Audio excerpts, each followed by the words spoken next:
police officers, they have a high level of stress, and they resort to alcohol abuse to reduce this high level of stress, and are also inclined to commit suicide.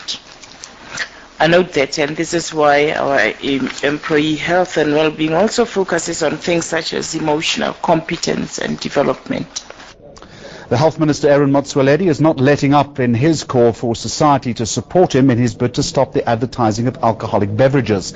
But in new research, Econometrix says there is no statistical relationship between advertising expenditure and the consumption of alcohol in the country. Well, let's get more details on that from Econometrix. Managing Director Robert Jeffery is with us. Good evening. Thank you very much for joining us. No statistical relationship between advertising and the consumption of alcohol. How did you reach that conclusion? I think one's got to be careful. There is a relationship between advertising and alcohol consumption, and that's not surprising because with a rising population, increasing population, and also the increase in inflation, you will have that relationship. But what is statistically very important is that advertising per capita compared with alcohol consumption per capita, that relationship does not exist, and in fact there has been a declining relationship between the two, and that points to the fact that actually a ban on advertising is unlikely to impact on alcohol use, particularly alcohol abuse. South African breweries last year spent 752 million rand on advertising. Distill spent 454 million rand. Is this study suggesting that advertising was a waste of time?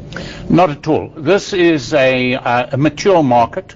In a mature market, competitors compete for a share of, and that is the primary reason for advertising. It's a competitive strategy, encouraging people to use their brand and keep to their brand.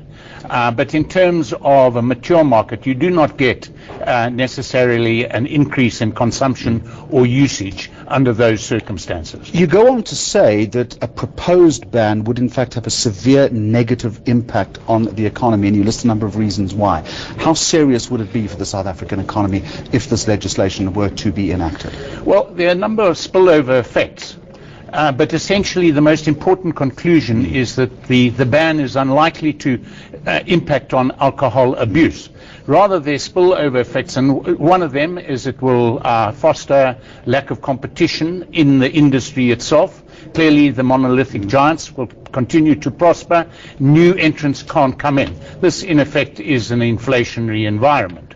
And can work through that, but probably the most important factor is 26% of the alcohol consumed in this country is consumed through non-legal or not licensed premises, and it would tend to foster a relationship where those and that is the majority of the alcohol abuse. That's where it's generally conceded. It will actually assist in those elements that are illegal rather than in the legal entities. Is this a statistical debate or an emotional debate? You're well aware that we have a drinking problem in South Africa, particularly among young South Africans. It's well documented that school children, as young as 12 and 13, have been on school premises blind drunk, or they have left school premises and they have consumed alcohol. Surely, doesn't matter what the statistics say, we need more radical solutions, and if a ban on advertising is one of those solutions, it's a good thing. I'll put it that, in fact, our report says there is an absolute necessity for some form of regulation. We're questioning that particular aspect of the regulation, but there are many other aspects that need to be investigated. The cost of alcohol abuse in this country is very, very substantial. But it is a minority of the population that is involved. There's a large illicit market, and therefore one should rather have targeted interventions into various aspects of the market rather than actually going into a major area which affects a large percentage of the population who actually are not the problem. The problem is with a very small minority of the population. Robert Jeffrey, just a final question to you, and I have to ask you this. The research was commissioned by the Industry Association for Responsible Alcohol. It is an industry body. They paid for the research. Are you not simply giving them the conclusion that they wanted in the...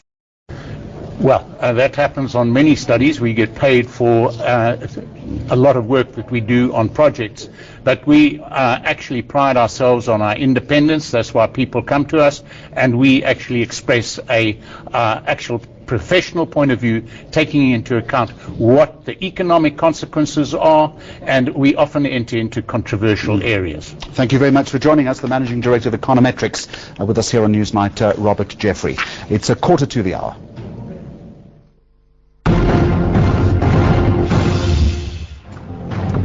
And just a quick reminder of our main stories on Newsnight. Serious but stable. That's the condition of former President Nelson Mandela as he looks set to spend another night in hospital. ANC MPs appear to have softened their stance on labour brokers. And Mark Shuttleworth wants South Africa's exchange controls declared unconstitutional.